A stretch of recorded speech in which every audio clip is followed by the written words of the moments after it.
Welcome to the quick start tutorial to Plantopia, a card game about growing plants with art and characters from the life of a potato and game design by Darrow Chow.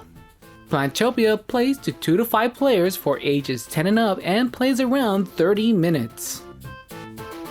While exploring through the galaxy, Potato and his friends find themselves in the lush green planet which they call Plantopia, in which they help the residents grow to their maximum potential by controlling the weather. In the game of Plantopia, you'll be first planting down baby plants, grow them up, and making them into tree-vault plants.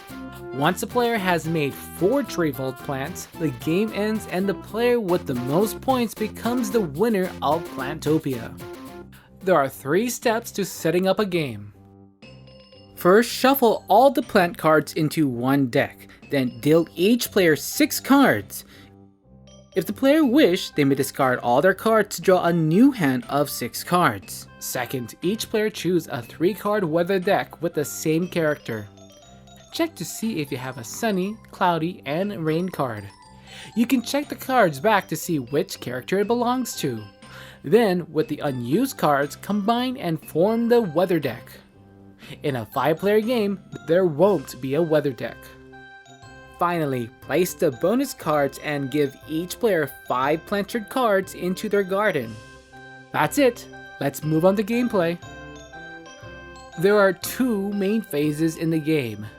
Planting, where you place down baby plant cards to evolve them to tree-vault plants in your garden, which is the area in front of you, and the weather phase, where weather cards are played to make plants grow.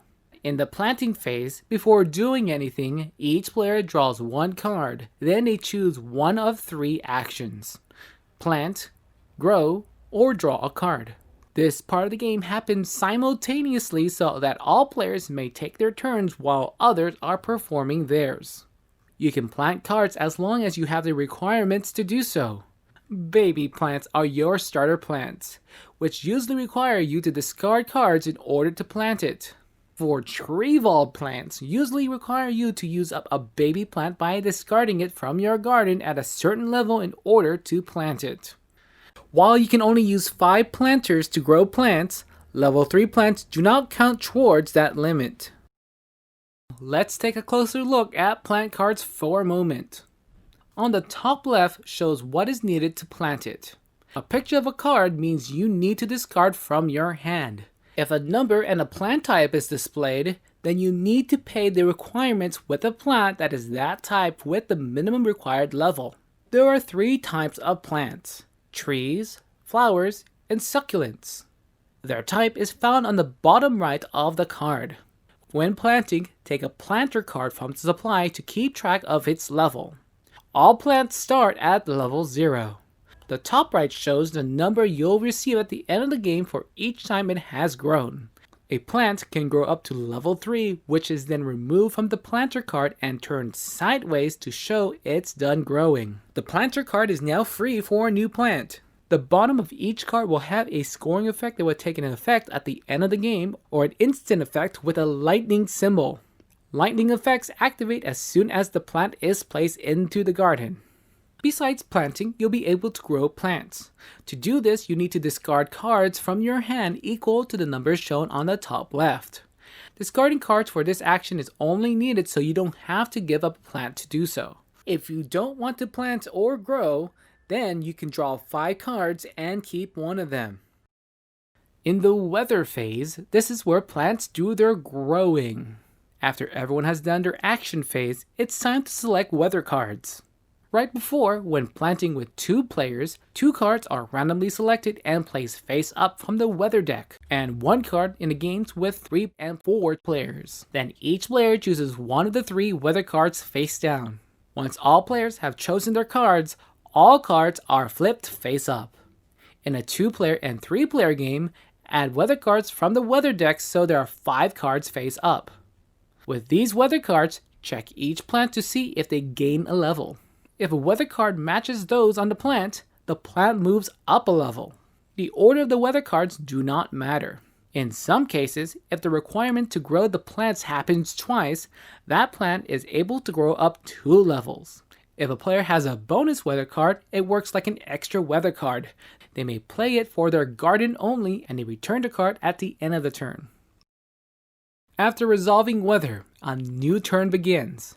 And remember that each player draws a card at the beginning of each plant phase. The end of the game is triggered once a player has at least 4 Tree Vault plant cards. One last weather phase happens, and then it will proceed to the end with final scoring. Now that we have arrived at the end of the game, here's how the game is scored.